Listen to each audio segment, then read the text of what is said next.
All right, so like I was saying, I walk out of my room, right? And there's the damn dog, leg lifted, pissing on the wall. And I'm like, dude, what the fuck? Why are you like this? And so I throw him back into his cage, right? Okay. I lightly set him back in his cage for all you PETA people. It's not what happened. I was there. I saw it all with my own eyes. I hung him by his back feet until he learned his lesson. No, Took him to a taxidermist. right. I said it's gonna be you next week. You keep this shit up. Oh, you see? He's already You there. see? Did you hear that? Yeah, he's giving you. You heard me talking shit. Yeah. But yeah, Probably so hanging by his legs right now. Right, I'm going to. Well, with that, welcome everybody to episode 6 of the Voices of Valhalla. As always, I'm your host, Skylar Race, with my co-host Derek Ramos. Today, it's just us. We're going to do a little yapping. A little yap session. Little yap session for the day. So, Ramos, we were talking about this, a little bit. If you were the head of a country, president, dictator, whatever you want to call it, elected official, how would you run your country? Oh God, what a great question. All right, so this is a good conversation. I like this. I like this topic mainly because I've never ran a country before. Right? Because if I did, I wouldn't be here right now. Right? I would have been a corrupt individual. Absolutely. Like that scene from Vikings where Eckbert's talking to Ragnar and he's like, "Are you corrupt?" And Ragnar's like, "Yes." Are you corrupt? Exactly. I'd be a billionaire in Oslo right now, just chilling on a boat. Just chilling. But man, I mean, what do you think goes into running a country? Give me some. There a lot of concepts. Help me out here. Yeah. A lot of concepts go into running a country. Honestly, for what it is, I think the Constitution of the United States is probably. I haven't read a lot of documents for what constitutions and that kind of stuff for other countries. Obviously, they're not called the Constitution, but for the other countries, their Constitution. Ours, I think they're not called constitutions. I don't know. I know I think in Canada it's called. Oh, fuck. They're just laws that govern the land, right? Yeah. There's a lot of different verbiage and wording and stuff like that they use, but ultimately it's their country's constitution. Okay, yeah. I think our Constitution, our Bill of Rights, were written perfectly. Okay. I think now. Don't get me wrong. Everything can be amended, but I think that our first 10 rights, right? The Bill of Rights. Bill of Rights, yeah. I think those are probably some of the greatest foundations to build off of for any country. So if I was in charge of a country, I would build off of our 10 Bill of Rights. Bills of, yeah. So the first thing you would do is pretty much establish like a baseline rule for the people that live in a country. Yes. I would literally take our... So the country that we're like in charge of is already developed in a sense, or undeveloped. Let's say because that would be the first step, I would say, right? Is to give people that live in the country their rights. Yes. Or at least a baseline for the rights. Okay. I would say if we were to do this, like, say we sailed to an island and we will call it, I don't know. We'll call it the country of the Voices of Valhalla. Oh yeah, okay, all right, cool. The country of the Voices of Valhalla. I think the first. Yeah, right. I think the first step is 100% establishing. Let me take it back. The first step is obviously setting up some type of agriculture, some type of food source, water source, that kind of thing. That's our first step. But when it comes to we're needing citizens, we need this, we need that, you have to make sure that these people have their rights. And I think that'd be step one. So, okay, that's a good point. Now, when you're giving people their rights, right? How, as a leader, do you take people's rights into consideration? Do you give them rights that you believe is correct, or do you give them rights based off what the people say? Because if you're coming into a land with the people that already live there, how do you govern what's correct That's true. That's a rights whole and what's different. not. I'm thinking we're just me and you are showing up on a boat somewhere, and we're like, "This is our land." The George We're Washington pose, just right crossing the Delaware. crossing the Delaware. Oh I man, have a question for you. You're a bit of a history nerd, right? yeah. In a sense, we used to talk a lot about history. Do you remember the Code of Hammurabi? Is that Yes. the first like Bill of Rights, quote unquote? So Was that a religious thing too, or I forgot if the Code of Hammurabi was actually written by someone? yes. So the Code of Hammurabi, is that the Is word it for eye it? for an eye? Yeah, eye You for an can't eye. If take you like your steal, you're going to lose your hand. That yeah. kind of thing. Hmm. So those were the first recorded laws. Okay. Hmm. They were written down. So that's what they mean by first recorded. I'm sure that if you could go back in time and you were put There down had in to a be like an village, alpha, somebody in charge of the village. yeah, there's going to be somebody in charge that's like, hey, we're not going to eat those berries today or something. So I'm sure there's always been rules. Without rules, a society will crumble. Like there's no, if people let are just allowed to do whatever they want to do, then Kind of like Lord of the Flies, the kids like yeah, governing themselves. They kind of won't really get anywhere. exactly. And that's why I think that there's rights, there's freedoms, and then there's laws. Oh, okay, that's a great way to put them. Wow. You have the right to be your own person. Mhm. You have the right to defend yourself. You have the right to breathe. Your freedom. You have the freedom to go out and buy a TV. You have the free. It's not your right. Like you shouldn't just be given a TV. Mhm. Like it's not your right to own a TV. It's your Yeah. freedom to go out and buy one. Does that make sense? Yeah, that makes sense. Yeah. Okay. Because you're pretty much implementing free will almost. Yes. In a sense, yeah. Yeah. And then laws. You can't steal a TV. You can't If you steal want a a TV. TV. You can't steal a TV. Yeah. Right. Perfect example. You can go out and buy it. You can't steal it. Perfect example. So I think those are the three breakdowns of creating rules and rights and that kind of thing in a country. Okay. All right. So then, based off of that, I think, what do you think the next step would be? And the way I process it, I'm assuming establishing a hierarchy would be the next step. No. What do you think? Yeah. There has I to honestly be think a government after people have their own rights. I think Or immediately infrastructure. after. Man. I think hierarchy would be essential because you need to at least have people willing to follow a group of people that they think will lead them in the right direction, right? So Or, you would have voting or that kind of thing. You would have an elected official. God damn. I mean, Right. It's hard to say, right? This is the beginning of a country. We just landed Yep. on this island. Yep. That's where I'm I having. love how we're just like So I think we're conquering a nation is what we're right. doing. Yeah. But we're making it very nice, We're not hurting anybody. We're Right. not Yet. Genghis Khan and all of. I mean, we could be, but for this example, we're going to be very diplomatic and So not destroy families. me personally, if I'm coming to a country and my sole intention is I have to set this country up for success, I'm going to be for lack of a better word, a dictator. Okay. I think the dictator approach might be the best way to begin the country. I think so too. It will never happen because obviously people are corrupt. I'm corrupt. If I was in charge, I would take money. Absolutely. You killed this guy, slide me a mill and you can go home. So that's why I'm not in charge of countries.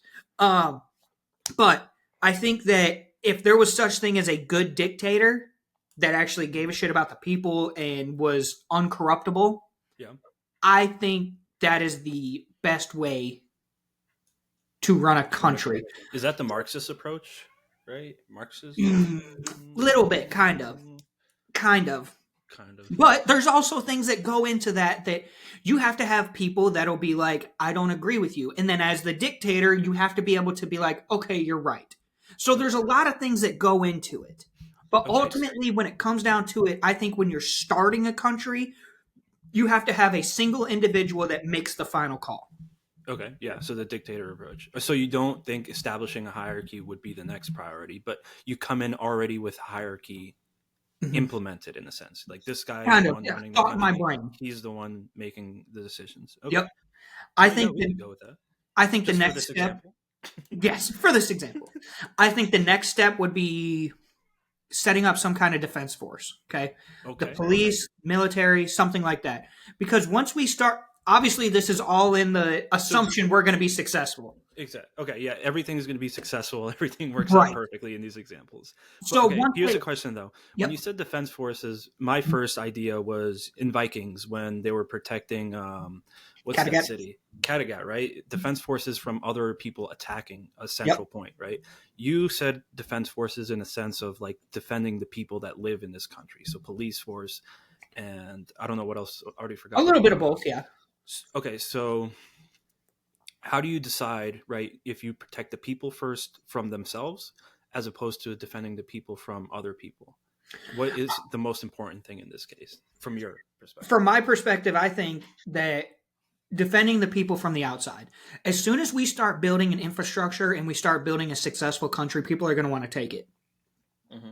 So Okay.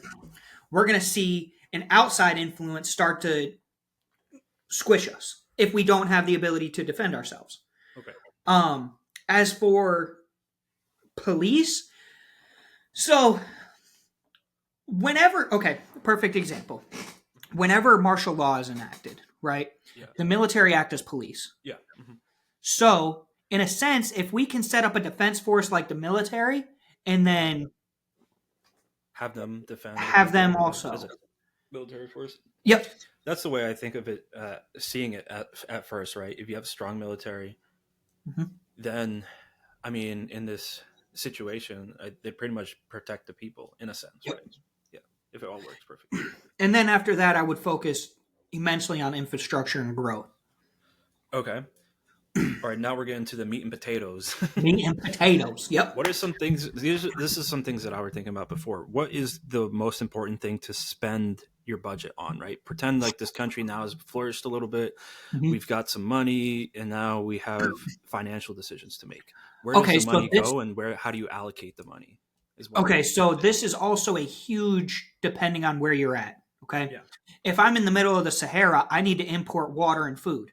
That's going to be where the majority of my budget's going to go, is Okay. making So sure like my people. agriculture. Yes. Yeah. That would be where a lot of my budget would go.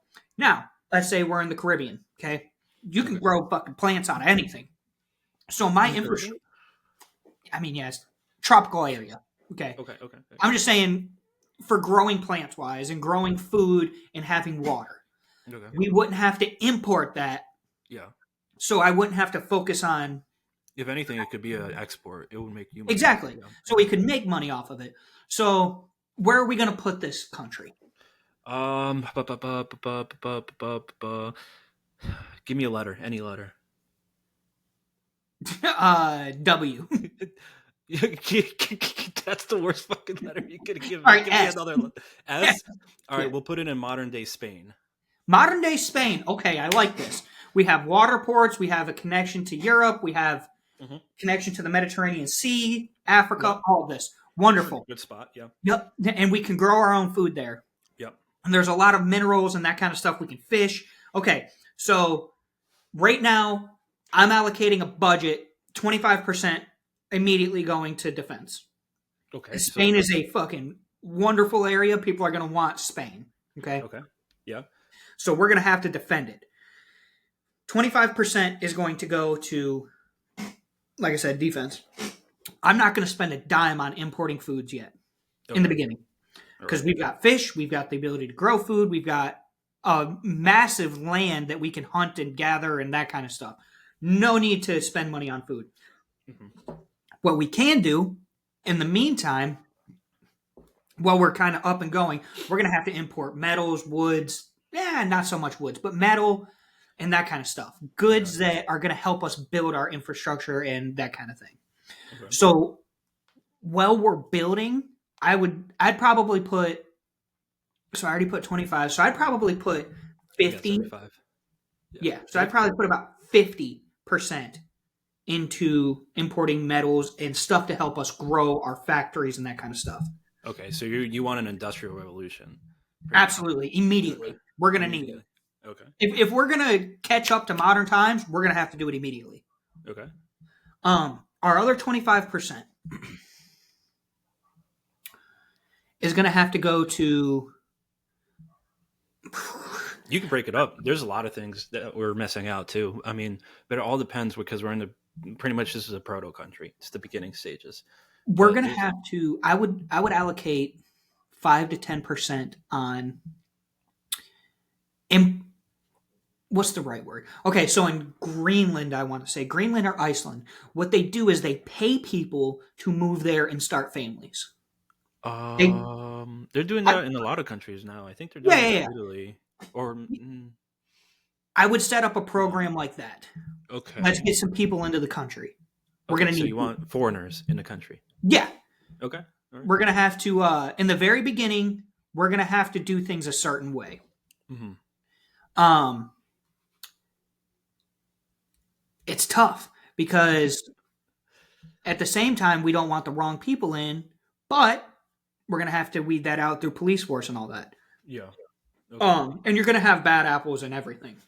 Yeah, it's gonna happen in the beginning as a country. Okay. Oh yeah. Very interesting. All right.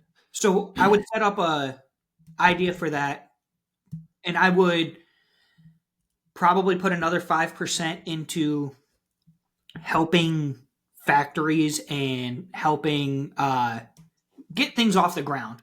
Like this factory can only pay their workers $10 an hour. Let's subsidize a little bit. Let's give these people $15, $20 an hour. Now they're coming to us to work instead of staying in their country because they're like, these guys are fucking paying. Yeah. Especially beginning of the country, they'll probably want like some food. They probably want some land. You could always pay people. I think who did that where they paid people land? Dude. A lot of all throughout time. Yeah, all throughout, yeah. Yeah. I mean, ask Tywin Lannister. Valuable resource, yeah. Especially in the beginning, yeah. Yeah. Tywin Lannister, they gave him what was that called? They gave him Castle Rock, yeah. Referring to fiction. Right. Like there aren't real historical. I just forget the name of them. But when it comes to Game of Thrones and Vikings, maybe we know a little bit more. Yeah, I've watched them 1 or 2 times. Okay, very interesting. I feel like my approach would be a little bit different. Okay, what would you do? Okay, we're modern day Spain, right? So you said the first thing you would allocate to is defense, 25%? Yep. Interesting. Man, all right. Let's see what I would do first. Running a country. This is hard. I mean, even though we do have valuable agricultural resources, I feel like giving some money to them would be valuable. That way they could develop ways to harvest crops faster. Okay. You know what I'm saying? So I'd probably allocate them a little bit of money. Let's say 10%, something low, and then something to get them started. Once we have agriculture set up, I think the next most important thing would probably be infrastructure. Yep. Infrastructure, I agree with you, should be pretty high. You said what, 25? You said 50%. I said 50. God damn. But that includes the importing of other materials. A lot of things. Just infrastructure. Yeah. I would split it. I would do 25 infrastructure and 25 for transportation. So developing roads and developing systems to get to certain places faster.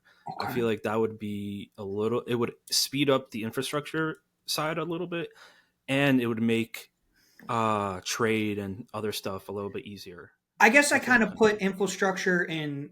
I guess I kind of clump that together. Because when I think of infrastructure, I'm thinking of let's build the country, and I guess I would just consider that. Infrastructure. I'm thinking of like buildings, and that kind of stuff. No, I get towers, you're right in your do what? Like water towers and things like that. Right, like dude's got a water tower, but how are we gonna get to it? Yeah. And all right, so that leaves me what is that? 60% I'm at? 60? So I got 40. So you did 25, and you said 10% to agriculture? Yeah. Okay. That's 60. I got 40%. I'd say 10% to military and defenses. I don't know with defending the country so early on. I mean, that would have to fluctuate. You know, that would have to be me. No, absolutely. And all my numbers are based off of, let's say, first. Exactly. Just an approach. Yeah. And then, so that leaves me, 30%? Mm-hmm. Man, part of me wants to say like some sort of like scientific advancements, like developing new materials and things like that. I would. The only thing I'm going to disagree with on the scientific aspect is if we're going to come back and adjust later. Yeah, I don't that could think. be more important later. Yeah, that I think that's a later play kind of thing. Yeah. What do I do the other 30% for then? This is a hard question. It's Thinking very about it hard low key right now. because it goes back to rights, freedoms, and Yeah. laws, right? Like me personally, I don't think healthcare is a, or I don't think free healthcare is a right. Healthcare, that's a good one. I think healthcare is a more or less a freedom because, like a TV, you're going to have to pay for it, right? Yeah. Okay. If you're not paying your doctors, then they're not going to do a good job. Mm-hmm. Or if a doctor's getting paid the same as a fucking, I don't know, McDonald's Mailman. flip a burger, like he's not going to do a good job. I'm not going to. Yeah, it's uncertain. Yeah, it's uncertain Yeah. because they might, be in a financial situation where they don't want to work or something like that. That's an Right. interesting point to bring up. Now, America's healthcare it needs some work, so I wouldn't exactly do what we're doing. So, yeah, healthcare is a good one, but I feel like part of me wanted to do the last 30% for like maybe some government spending. So like actually establishing a well disciplined government. you're pushing more to like a oligarchy than a dictatorship. Oligarchy, is that maybe? I don't know. I mean, that's the other half of my thought process was maybe for exploration. So you said bringing in foreigners. I'm thinking more of like, going to see other lands and maybe setting up diplomatic connections. Yep. I think maybe that's what I would save my last 30% for.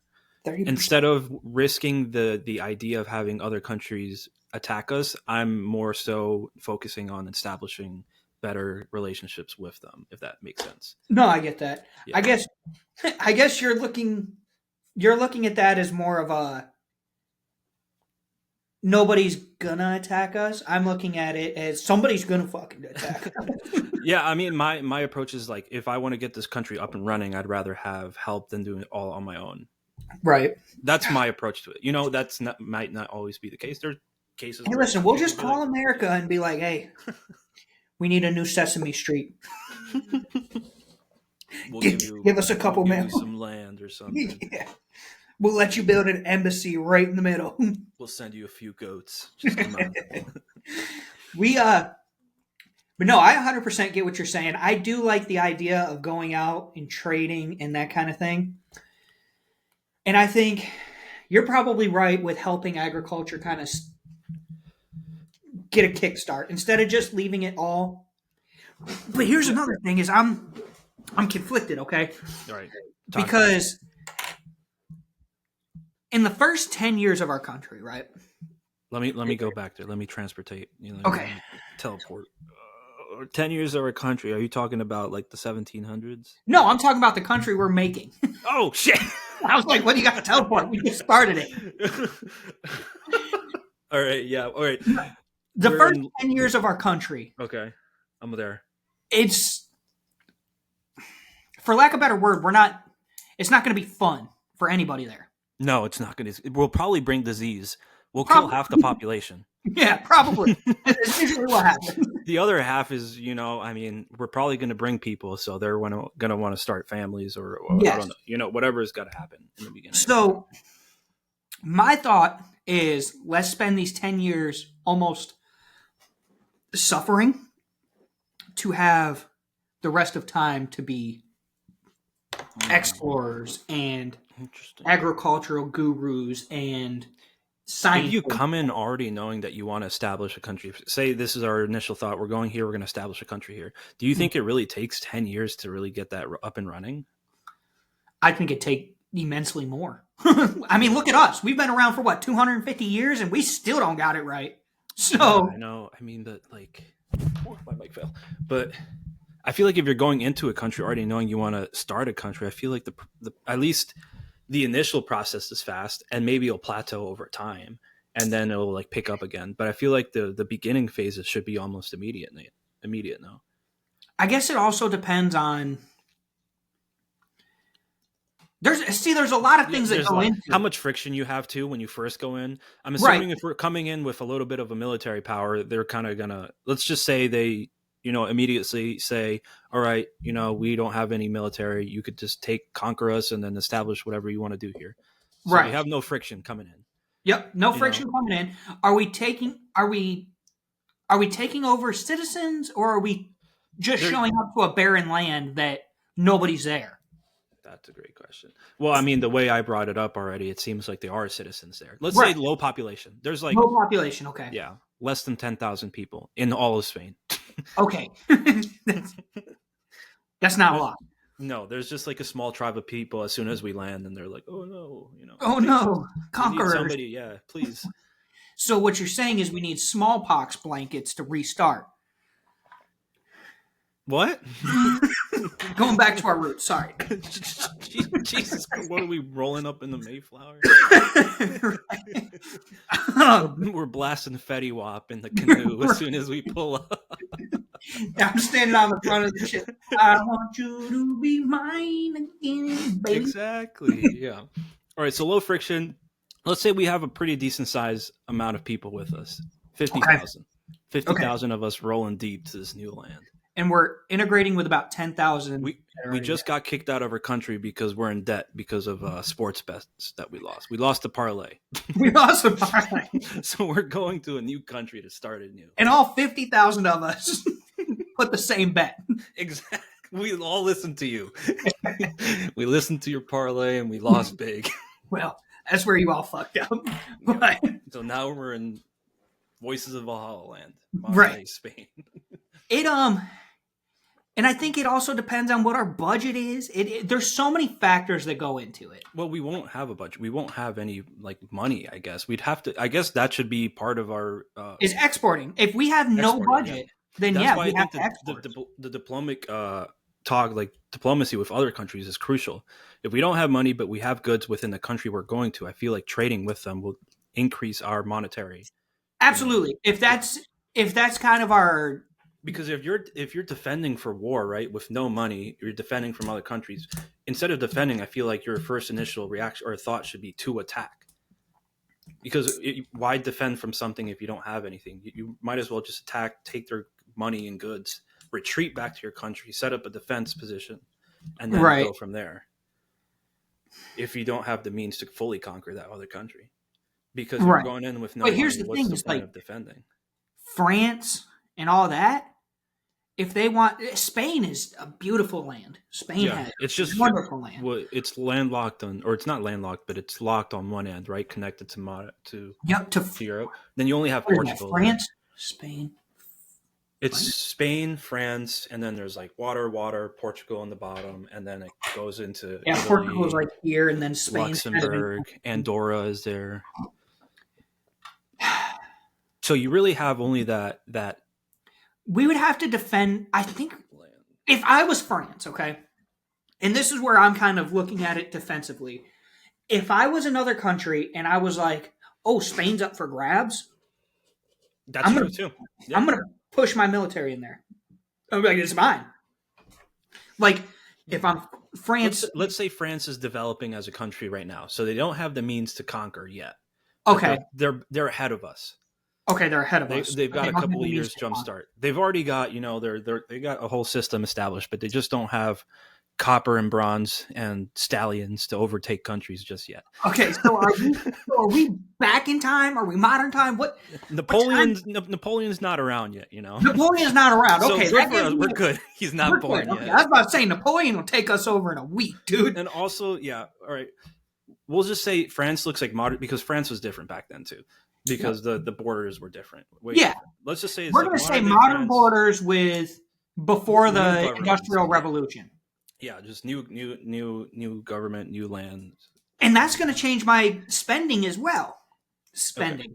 Because if we're all kind of before the Industrial Revolution, I'm not going to feel the need to. It started though. Let's just say it started. Okay, Just that started. there's nobody fully ahead of us. We're Okay. just a few years behind, but we know what to do. We just now have to do it, and we have to set up a system that will successfully, lead us in that trajectory. Okay. we need to make sure we have an army. I would say take 10 of those 50,000. Mhm. Here's what I would do. We're coming with 50,000. There's 10,000 there. Okay. Yeah. I would take 9,000 of the people we came with, Okay. and I would, if everybody played nice, obviously, 9,000 of the people we came with, and 1,000 of the people that already lived there, Mhm. and I would integrate them, and I would have the people that lived there teach the military about the land and how we can use that to our advantage in defense. Interesting. That still Very leaves us interesting. with 50,000 people. Okay. Yeah. Okay. Now, I like that. these 9,000, No, 9,000 of the people that are still there. What's that? It leaves us with 41,000, but yeah, I get what you're saying. If we take 9,000 from the people we came with Yeah, that's and 1,000 of the people that were there, that's That's 10,000 10,000. that we have, but we have 41,000. 50 and 10, so that's 60. So you take away 10 from 60. Okay, all right. We'll do the math. Listen, college boy, keep up. Yeah, but we came in with 50,000, right? Came in with 50. There was 10,000 already. Right? Yeah, Okay, so we take 9,000 that we came with. exactly. That's 41,000. Right? Yeah, We take 1,000. yeah. So But, that okay, it's okay. I have a different. I'm assuming the people that are the 9,000 are going off to explore. They're like not helping us out in any way. That's how I'm seeing it. kind of. So You're combining the two. I'm like kind of splitting them off, so they're going off to explore and learn about the land, and then well, I'm going to put them together because the people that have already lived there. I see. Yeah, Yeah. So It's that just way my- we're yeah. not just sending Lewis. I mean, Lewis and Clark had what was her name? Sacagawea? yeah. I'm seeing it as the Lewis and Clark that Yes. we have them, but they're off. They're not helping us. They're doing their Okay. own. They're learning. So for those themselves. 9,000 are gone, right? Yeah, they're exploring. And the 1,000 from these guys are gone with them. Yeah, So now we've got 9,000 and 41,000. Combine that, Yeah. get 50. Yeah. So out of these 9,000 that are still left, they had to have farmers of some sort. Yeah. So we're going to take whoever was farmers, and we're going to take a bunch of these people, and we're going to have the farmers teach these guys about agriculture in their area. Okay. That way we know how the soil is. We know, because obviously everywhere we go is different.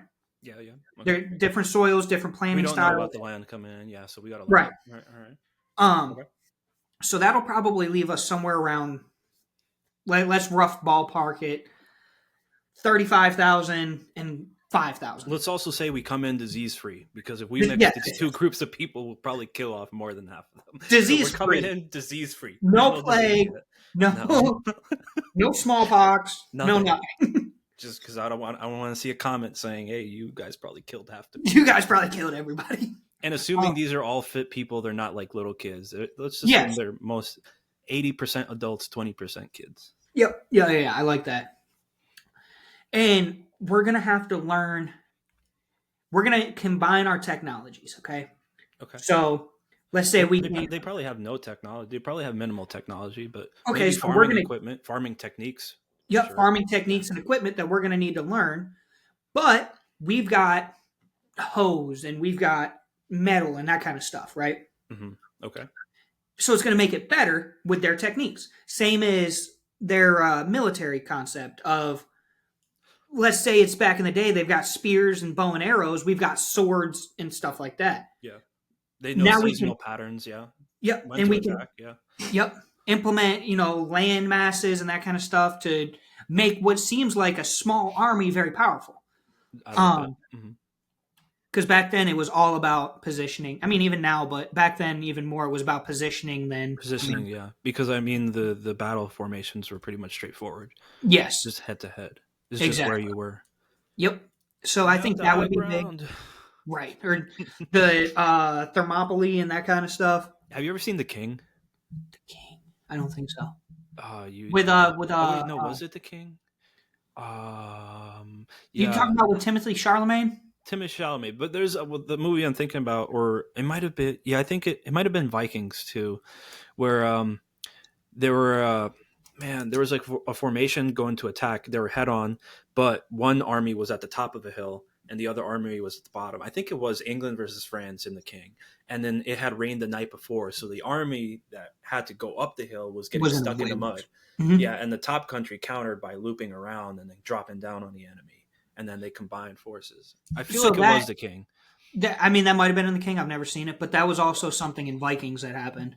Oh, it might have been Yeah, I'm confusing one of them, but yeah. Because what Ivar did was, obviously it's somewhat fictional, mainly fictional. What Ivar did was he had a group here and a group here, and on top of the hill, like you were explaining, Yeah, pretty they much the same was forcing situation. the guys to come up, and it was all muddy, so they kept slipping. And then he had the people It behind. might have been it might have been Vikings that I'm thinking about. Okay. But yeah, Exactly. So that kind of stuff, we're going to need strategists. We're going to need yeah, people that know the wind. strategists, yeah.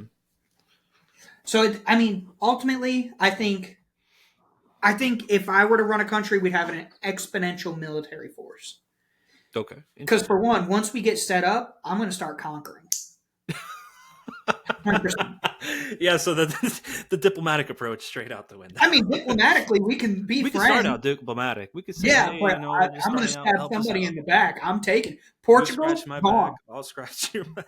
Portugal's going to be mine in a week. Like, Portugal is very hard to conquer. Why do you think the Spanish haven't conquered them? I think Spain conquered Portugal, I think 17 times, and then Portugal just retaliated 17 times. I'd have to double check my history facts. We should have Google pulled up or something. right. Next time we'll have actual facts. Right. We're just shooting off the hip right now. Pretty We much. I would 100% be a conqueror, though. Like, You would be a conqueror? absolutely. You know, Dude, I'm a how huge fan great of the would Roman be that? Empire. The Roman Empire is like my heart and soul. I love Absolutely. the Roman Empire is awesome. But how about the Genghis Khan Empire? Yeah, there's Where he killed the so Ottoman many Empire. people. There's so many empires. The thing with conquering countries though, or conquering empires, is that none of them really have been successful. And I think it's because once you have too much to control and too much to govern, it just becomes overwhelming, and you burn out pretty fast. Agreed. The idea behind it is, I mean, the French did it too with Napoleonic Yes. Wars, but I feel like none of them have been done in a way that's been successful because it's just too hard, too much land, too much money, too many people to govern at once. Here's But the another idea thing is beautiful. I like the idea too. Here's another thing that I think a lot of people don't realize or haven't realized throughout history is 90% of people that are going to conquer are probably going to kill everybody involved. And then you're going to have animosity, right? Yeah. Nobody wants to be conquered. So after you conquer a country or conquer a region or whatever, what I would do is I would go in and be like, how can we help? How can we fix what's going on? You're part of us now. You're part of the family. How can we fix it? Mhm. I think in Roman, Napoleonic, Khan times, all of that, it was, we're just going to take as much as possible, as quickly as possible, and I don't care about the consequences. For some reason, I think I think this might not be historically true. I don't know the actual factual evidence behind this, but I think Genghis Khan went back and like actually tried to set up communication with the people that he did conquer. I don't know if that's correct or not. I don't know if that's correct. I know that Genghis Khan was notorious for At the time, he being was the also most ruthless. the most ruthless. But I feel I heard it somewhere. It might have been Lex Friedman talking about this, to be honest, where he was actually like seen and worshipped by the people as somebody, you know, that they would want to be conquered by, if that makes sense. But not No, really. You know what I'm absolutely. saying? But I don't know exactly. But I agree with you. Nobody wants to be conquered, especially after you get conquered. I assume they want to retaliate. They want to Yes. be like, hey, bro. So, let's say we conquer France immediately. Mhm. My first instinct would to be, let's put troops on the borders, make sure nobody comes in. But we're going to set France up to be our family. We're all one now. So Probably whatever. the worst people to conquer too. I mean, historically speaking, the French are very prideful people. Very prideful, but The French Revolution started because the people of France were governed poorly by their government. They hated. I don't the know king. how much you know about World War I and World War II, but that might be our easiest conquering the whole time. Really? I mean, I'm talking early throw up France. A white flag, quick as shit. I'm talking. This is early France, right? This is not World But, War all I. right, it's early France, so maybe The not. idea of nationalism started because the French people wanted Yes. like the French identity. That's like the most powerful thing to them. Absolutely. They're very prideful people. So there, you got to think about that too. You're a new country. You just conquered them, and now you got to deal with people that are like, "Hey, we don't want to be a part of you." In World War II, they gave it up to Hitler. Like,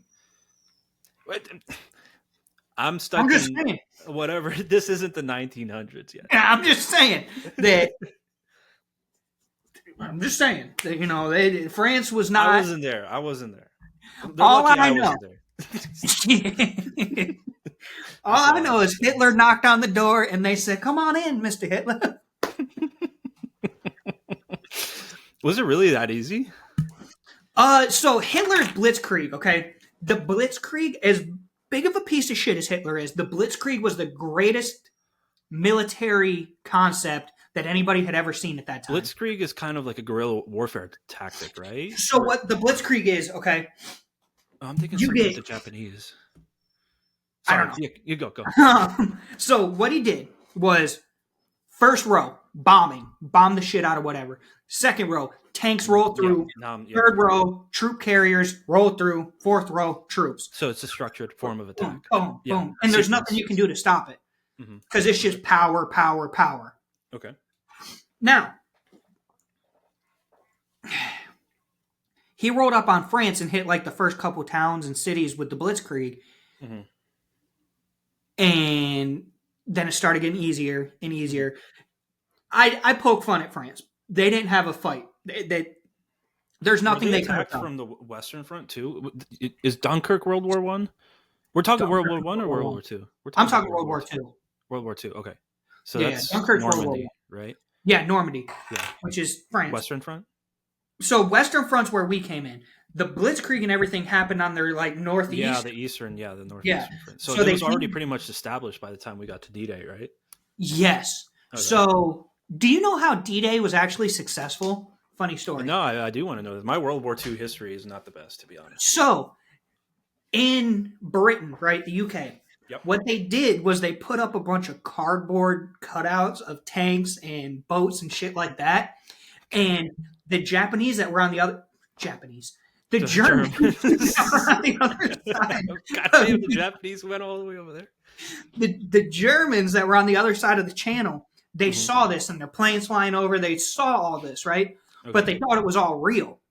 Yeah. So they were like, "Oh shit, we have to set up this beach for a defense because this is where they're going to hit us." Oh. Which, when they did that, they pulled all of their, not all of, obviously, because we still got our shit kicked in for a while. They pulled a lot of the resources from Normandy and Omaha and all that and put it over here. I forget what the beach is called. So if they wouldn't hit, literally, they got tricked by cardboard cutouts, and that's the only reason we were able to take Normandy. So kind of like a mock Troy thing with the Trojan horse, but different. Kind of. Yeah. Same, but Kind of. different. Same, but different. Yeah. So we were like, "Hey, look over here. We've got all our troops." But in reality, we're like, "No, we're going to go over here." Interesting. I didn't know about So that. that's how we were actually able to take Normandy. And we still got our shit kicked in by Normandy. By the Germans in Normandy. In Normandy, yeah. Also, the airborne infantry for the army, hmm we would not have been able to take Normandy without them. Really? They were able to get behind enemy lines. They were able to take Yeah, out. because they were going over the beach. I'm Yep, assuming. they were going up and over. They landed right behind. And what they were doing is actually taking out artillery positions, anti-air, Yeah, all that long kind distance. of stuff, Yeah. and slowly moving towards the beach. Interesting. And while we we kind were of coming in sandwiched from that Western Front, we sandwiched them in. Yeah. sandwiched them in. And that's actually, it took a lot.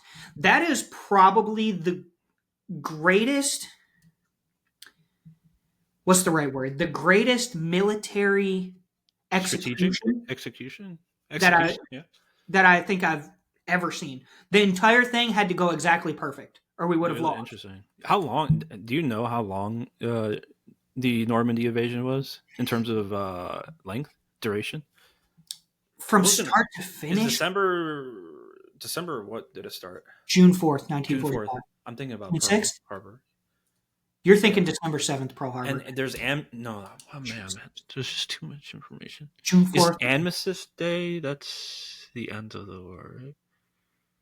Armistice Day? Yeah.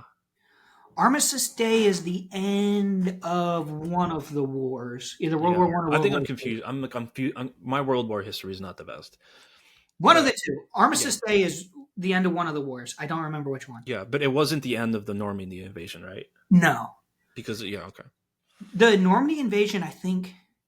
So think from that when we sounds right. put boots on the ground on Normandy Beach, right? I have access to Google. My keyboard's down. If not, I'd look it up. I don't. I have my phone. I have a computer right here. Let me see. What am I looking up? The What how long armist- was the Normandy invasion? And you could look up what's Normus. What? Holy smokes, guacamole, dude! Why? You know, my perception of like battles, because I'm a little bit more of a like early history, so like Mhm. more of the A battle empire would take sort of days stuff. and days and days. I think my idea of battles, because my history is a little like not complete. I think a battle should last like maybe a week, a couple days max. Normandy took Normandy invasion took 2 months and 3 weeks and 3 days. Started June 6th June and it ended 30 August 1946. So that there's a That's lot. wild. 6th June, that's what it was. I was saying 4th or 6th. So Armistice Day is the end of World War One. Okay, that's what I was thinking. But So here's the thing with that is it's on and off, right? yeah, It they're can't be counting a lot continuous. of things. How long it took us to take Normandy Beach was a couple hours. Okay. All right, okay. Now there's Normandy Town, the There's a town city. of Normandy, Yeah, right. or whatever. They pushing all of the Germans out of there. Okay, that could be a couple months. Now, here's another thing. We also included, if you look at how we kind of scripture things, is we have D-Day, and then every day after D-Day is D-Day plus 1 plus 2 plus 3 plus 4, whatever. So they might have considered it the same operation. So it'd be Okay, I D-Day see what plus you're saying. 45, Yeah, I see what you're saying. but we could have been in Bam. Who knows where? Let me see It just if we- depends on when they said that the actual operation was done. So, like for modern times, Operation Enduring Freedom or Operation Iraqi Freedom or that kind of stuff, Mhm. we weren't just in one location. Yeah. There's a bunch of battles that happened within those operations. Oh yeah. But Yeah, the because here they're saying there's also the liberation of Paris, which happened in 25 August, which is 5 days before the end of the Normandy invasion. Yeah. So yeah, I bet there's a lot of battles that took place.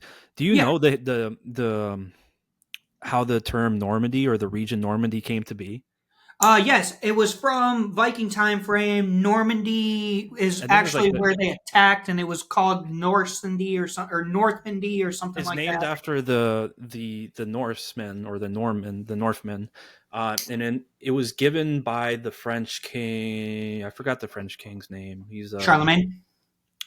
after Charlemagne, but it was given to Rollo. Yeah. Rollo. Yeah, it was You know given to that- Rollo for him to that- govern, and it was like after the first Viking invasions, which happened in the 900s, so 910, 911, I think. Something like that, yeah. Yeah. 954? I think 911 was the first. Is that what it was? Yeah, Maybe 954 was. it was something. from 900 to 1000 in that Yeah. region. Yeah. I remember something significant happened in 954. But yeah, Fun did you fact. actually know that Queen Elizabeth is a direct descendant of Rollo? Queen Elizabeth, Mhm. the one that Oh, just she died was. recently. Yeah. Yeah. she No was. way. Yep. Her roots go all the way back to Rollo. No kidding. Mhm. It started. I mean, obviously, it didn't start there, but Right. earlier. Yeah. Interesting. So that whole reenactment or the whole thing from Vikings. It's kind of historically true. Yeah, Of it has some some mythical tale, not mythical tales, but not fully. So Historically Rollo and accurate. Ragnar weren't brothers in real life. Yeah. So that's one thing. Mhm. But he was a Viking. He did. I want to say he traveled with Ragnar. I haven't done much research on Rollo, so I don't He know. might have. Yeah, I think I want to know how he got actually in connection with the French. Because he did help the French defend against Viking attacks. Yes. It's just that actual connection between the two that I'm a little. It's kind of exactly what happened. Kind of. Obviously, they theatrically made it They a little captured bit. him probably, and then they said, "Hey, help us defend, and we'll like give you land and whatnot." From my understanding, which could be wrong, but from my understanding is the Vikings went there, they put an outpost, and Rollo was in charge of the outpost. Mhm. And, like in the show. And then while Rollo was in charge of the outpost, he betrayed them. But I thought he got captured by the French. No, in the show. Mm-mm. Oh, okay. Rollo just betrayed them in the show. Now, real life, was he captured? I don't remember if he was captured or if he just betrayed them. We got a next episode. We got to work on having Google set up. Yes, we'll have I'm gonna Google search this on my phone real quick. I know I got to get the PC fixed. But yeah, I'm gonna look this up real quick because I'm. This is interesting. It says following the siege of Chartres, following the siege of Chartres in 911. So it was 911. 9/11. Charles the Simple, the king of West Francia, granted lands between the mouth of the Seine and Rouen to Rollo and his men. Yep. In exchange, Rollo agreed to end his brigandage, convert to Christianity, swear allegiance to Charles, and defend the Sienes. So it looks like he might have just straight betrayed them. That's what I thought. Yeah, and then that land was later became known as Normandy. Yep. But it doesn't really say how they came into contact. It might be like straight up betrayal, but my understanding of it was that he was captured. He could have been. Yeah. I knew there was a deal that he took. And me personally, if you capture me and you're like, if ISIS captured me and was like, listen, we'll give you this nice plot of desert, I'd be like, fuck you and your desert. But hey, that's just me. Bro, I was not expecting it to go that way. I feel like you would have been like, I would have took it. No. Listen, if you capture me and we're not friends and I don't want nothing from you. Yeah, I mean, I wonder how it was back in the day. I mean, right? So, how if you were to put yourself in that position and in Rollo's shoes, what would you do? I mean, you're pretty much guaranteed or promised wealth for generations and power, which at the time I wouldn't you think you would have more pride and I wouldn't betray my people. So as an American, right? Mm-hmm. Do I agree with everything that America's doing? No. But if somebody captured me and was like, we'll give you all this land and money and blah, blah, blah, blah, blah, and all you have to do is tell us secrets, I'd be like, no, I don't want it. Just help us defend. Help us keep our country. Help us keep our country. You'd be like, nah, I'm a Viking. Yeah. That's why Ragnar's such a... I mean, Ragnar is a great... Or the way he portrayed him in the show is a great... Dude, Travis Fimmel was just... I don't know if I think Bjorn was a better idea of what a Viking is, in my opinion of the show. Bjorn was this is a Viking. It depends, okay? It depends on what you think. So Vikings, the Norsemen, whatever, mainly farmers. And they just had these little battles in between each other until Ragnar. Mm-hmm. And then, but Ragnar was a farmer. Ragnar's story is kind of true, okay? Yeah. Mm-hmm. Ragnar was a farmer that became a jarl, or earl, whatever, however you want to say it. And he wanted to travel to new lands to farm. He didn't want, he wanted to conquer per se, but he wanted to farm. That's all he wanted in life. And he just kept growing and growing and growing until he ultimately, I don't know historically what happened. Mm-hmm. I know that he was killed in the UK or whatever it was. I think he was killed by King Akbar. Ayla. No, King Ayla. Ayla. I think that's historically somewhat accurate. I think so. I know there was providences over there, and they all wanted to kill Ragnar. Everybody. Because Ragnar led crusades. Mercia and Essex, whoever was those lands. Yeah. So it was definitely a true-ish thing. When I think of what... Now, if I'm thinking, a Viking, a battle Viking, somebody that's going in there, yes, Bjorn. But if I think of...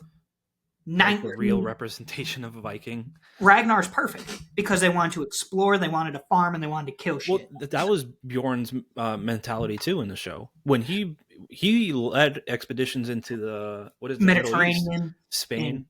Funny how we were talking about Spain. Yeah, right. He was also on the explorer side, but I feel like as opposed to Bjorn, he had more of a stubborn mentality where he didn't want to give up his standing, his structure. Bjorn didn't care about farming. Bjorn wanted to see the world, which is very Viking-esque. Absolutely. Mm-hmm. And I feel like Ragnar kind of, bent his knee a little bit more to get what he wanted. Whereas I feel Yeah. like Bjorn wouldn't have done that. Bjorn was definitely Bjorn wanted to fight, and Ragnar just wanted land.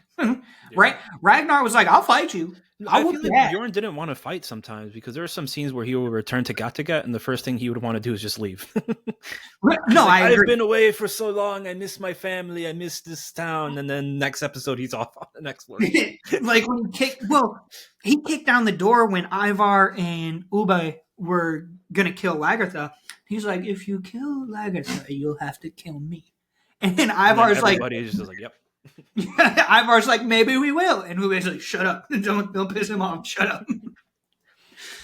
But yeah, Ivar the Boneless, who he has a lot of historical Yes. significance too, which I would want to do more research on. I need to do more research on Ivar the Boneless. I wonder. I gotta know. think Was he it was- really? He wasn't. I don't think he was a cripple. I think Was he or was he not? I could be completely wrong. I did very minimal research, but I think it was they called him Ivar the Boneless because he did something and it was supposed to be an insult. It was supposed to be like he doesn't have a definitive backbone. proof that he was a cripple. There is definitive proof he was a cripple. No, there's no definitive proof, but some accounts say that he had physical limitations, particularly in his lower limbs. Maybe that's what. So it I says thought- so the boneless actually has Old Norse interpretations. The literal definition is lack of bones, yeah, but figuratively it also could mean ruthless or without bones. You know, somebody that's kind of a Yeah. But yeah, so end of the day, my country would conquer. Your country would be conquered by my country. What? But yeah, I don't believe it. we'll have to we'll We'll continue have this to conquer nations. Yeah, right. We'll have to continue this conversation on the next one. You know, we're running out of time. It was fun whilst it lasted. Yes, absolutely. As always, thank you guys for watching. I know that today was all about yapping and bullshit, but sometimes it's good to just shoot the shit and talk about stuff. It was Get your mind interesting, off. yeah. Hopefully we relayed some cool, interesting historical facts. Maybe most of it was not accurate. Right. But yeah, as always, like, share, subscribe. Come hang out next week. Have Thanks a good for one, listening. everybody.